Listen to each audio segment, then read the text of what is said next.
न मर भूखा न रख रोजा, न जा मस्जिद न कर सजदा, वजू का तोड़ दे कूजा, शराबे शौक पीता जा।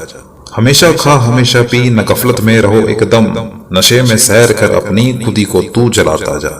न हो मुल्ला न हो ब्राह्मण, दुई की छोड़ पूजा, हुकुम शाह कलंदर का अनल हक तू कहाता जा। कहे मंसूर मस्ताना ये मेरे दिल ने पहचाना, बड़ी मस्ती का मैखाना उसी के बीच आता जा। मंसूर के ये कथन उसकी शख्सियत को बयां कर देते हैं। नमस्कार, गुरु प्रणाम। मैं विज्ञात गुरु प्रेरणा की इस नई कड़ी में आपका बहुत बहुत स्वागत करता हूं। कभी कभी इंसान की मौत इतनी जिंदा हो जाती है कि उसकी जिंदगी को भी अपनी रोशनी से पुनर्जीवित कर देती है। पर्शियन सूफी औलिया अल-हिल्लाज मंसूर का नाम दो चीजों के लिए इंसानियत के जहन में हमेशा याद किया जाता रहेगा। एक उनकी रुबादियत यानी बंदगी, और दूसरा उनकी मौत। अनल हक का निडर ऐलान करने वाले कई औलिया होंगे, लेकिन इस कुफ्र के लिए उनकी जिस्म की बोटी बोटी कटवाने वाला एक ही था, मंसूर। इस खौफनाक अमानवीय मौत की वजह से उसका प्यारा कथन अनल हक चारों दिशाओं में अब तक गूंज रहा है। वेदों में दो वाक्य हैं। पहला है अहम ब्रह्मास्मि, अर्थात मैं ही ब्रह्म यानी कि ईश्वर। दूसरा है तत्त्वमसि, अर्थात तुम ही हो।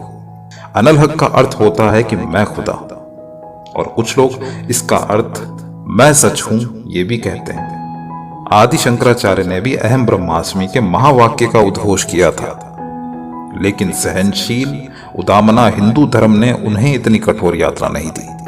पारसी और तुर्की किताबों में इसका जिक्र पाया जाता है कि सन 857 ईस्वी में मंसूर अल-हिल्लाज पर्शिया में मुसलमान माँ बाप के यहाँ पैदा हुआ।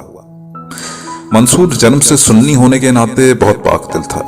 वो रमजान में रोजे रखता था और हज की यात्रा में वो पूरा मौन रहता था, ताकि उसे अंदर से अल्लाह की आवाज सुनाई पड़े। मंसूर तत्सर, बगदाद और बसरा में घूमता हुआ अपने बगावती ख्यालात फैलाता रहता था। बगदाद वापस आने पर उसने एक अजीबोगरीब रवैया शुरू किया। वो बगदाद की सड़कों पर घूमता रहता और कहता कि मैं हक की खातिर कानून के हाथों मरना चाहता हूँ। इस अजीब कथन के लिए एक दफा उसे फतवा भी दिया गया, लेकिन दूसरे वकीलों ने बात टाल दी, ये कहकर कि ऐसी ऊटपटांग बातें करना तो औलियाओं का अंदाज होता है। लेकिन एक दिन अल-हिल्लाज अनल हक कहते हुए घूमने लगा। अल-हिल्लाज मंसूर का गुरु था जुनैद। उसने मंसूर को कई बार समझाया कि देख मंसूर, इस बात को अपने अंदर ही दबा दे। मैं भी जानता हूं सच है, पर कहता नहीं, क्योंकि मैं बूढ़ा हो चुका हूं और दुनिया देखी है मैंने। जैसे मैं इसे अपने अंदर छुपाए रखता हूं, वैसे ही तू भी रख, वरना एक दिन बहुत बड़ी मुसीबत में पड़ेगा और ऊपर से मुझे भी मुसीबत में डलवाएगा, क्योंकि मैं तेरा गुरु हूं और लोग यही कहेंगे कि ये सब मैंने ही तुझे सिखाया होगा। मंसूर बात समझ के बार बार वादा तो करता कि अब नहीं बोलेगा, पर जैसे ही ध्यान में उतरता बार बार वही शब्द निकलते। ये सुन के जुनैद घबरा जाता। वो समझ गया था कि आज नहीं तो कल ये खुद तो मरेगा, उसे भी मरवाएगा। जुनैद जानता था कि सच तो सर्वथा सच है, पर लोग कभी सच को बर्दाश्त नहीं करते। उन्हें सच भी दबा छिपा ही चाहिए। अल-हिल्लाज ने तय कर दिया था कि जुनैद को अब वो कोई वादा नहीं करेगा, क्योंकि जब वो वादा करता है तब वो तो मौजूद नहीं होता, और जो मौजूद होता है उसने कभी वादा किया ही नहीं होता। इसीलिए बार बार उसके अंदर से वो ही शब्द अपने आप निकल पड़ते हैं। और जुनैद की बात एक दिन सच हो ही गई। अनल हक की वजह से लोग मंसूर के विरोधी हो गए। अनल हक कहना लोगों को असल में खुदा को चुनौती देने जैसा मालूम पड़ा, और कौन ऐसा बर्दाश्त कर पाएगा कि कोई उनके खुदा से खुद की बराबरी करे। कुफ्र बगदाद के खलीफा ने अल-हज पर मुकदमा दायर किया, लेकिन वहां के वजीर की मेहरबानी से मंसूर को राजमहल में सिर्फ नजरबंद किया गया। तकरीबन 8 साल और 8 महीने तक वो महल में ही कैद रहा। इतना वक्त गुजर जाने के बाद भी उसने अपना अनल हक का नारा नहीं छोड़ा, जिसकी वजह से लोगों में उसकी बातें होने लगी थी और कई युवक उससे प्रभावित होने भी लगे थे। राज्य में विरोध न फैल जाए, इसीलिए फिर एक बार दरबार में शिया वकीलों ने मुकदमे को खोला। इस बार मंसूर पर इल्जाम था कि वो काबा और मक्का का खात्मा करने की नसीहत देता है। ये सच है कि मंसूर ने अपने शागिर्द शाकिर को लिखा था कि तुम्हारे काबा को खत्म कर दो, जिसका छुपा हुआ मतलब ये था कि इस्लाम के लिए अपनी जिंदगी को कुर्बान कर दो, जैसे मैंने की है। लेकिन काजी ने इन शब्दों को शब्दश ही लिया और मंसूर को 26 मार्च 1922 के रोज मसलूब करने का फतवा दे दिया, यानी कि बोटी बोटी काटकर उसे मारने का आदेश दे दिया।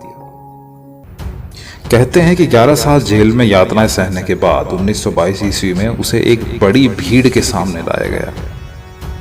भीड़ का हुजूम तमाशा देखने आया था। इसके बावजूद मंसूर के चेहरे पर जरा भी भय और पीड़ा नहीं दिखी। लोगों को खलीफा का आदेश था कि उसे पत्थर मार मार कर ही मार दिया जाए। जब भीड़ पत्थर मार रही थी तब भी मंसूर पागलों की तरह जोर जोर से हंस रहा था। लेकिन अचानक भीड़ में किसी ने उसे फूल फेंक के मारा और तब वो फूट फूट कर रोने लगा। फूल फेंकने वाला कोई और नहीं बल्कि मंसूर का गुरु जुनैद ही था। जुनैद ने उसे चुपचाप इशारों में पूछा कि क्या हुआ, तुम मेरे फूल फेंकने पर रोए क्यों? मंसूर ने कहा कि लोग मुझे पत्थर मारते हैं क्योंकि उन्हें ईश्वर का पता नहीं है, वो निर्दोष है। लेकिन आप तो जानते हैं, आप सब लोगों की नजरों में मेरे खिलाफ होने का दिखावा क्यों कर रहे हैं? आपने ही तो मुझे जिंदगी भर यही सिखाया था कि कभी दिखावे और पाखंड में मत जीना, और आज आपने फूल फेंककर मेरा ही दिल तोड़ दिया। मंसूर के बारे में कहीं ज्यादा लिखा नहीं गया है, पर जहां से थोड़ा बहुत भी लिखा गया है, पढ़ा गया है, ये कहानी उस पर आधारित है। यदि ये कहानी आपको पसंद आए तो आप इस वीडियो को लाइक कर सकते हैं, शेयर कर सकते हैं, अपने मित्रों के साथ चर्चा कर सकते हैं और चैनल को सब्सक्राइब कर सकते हैं। मुझे इतना आदर और प्रेम पूर्वक सुनने के लिए आपका बहुत बहुत धन्यवाद। गुरु प्रणाम।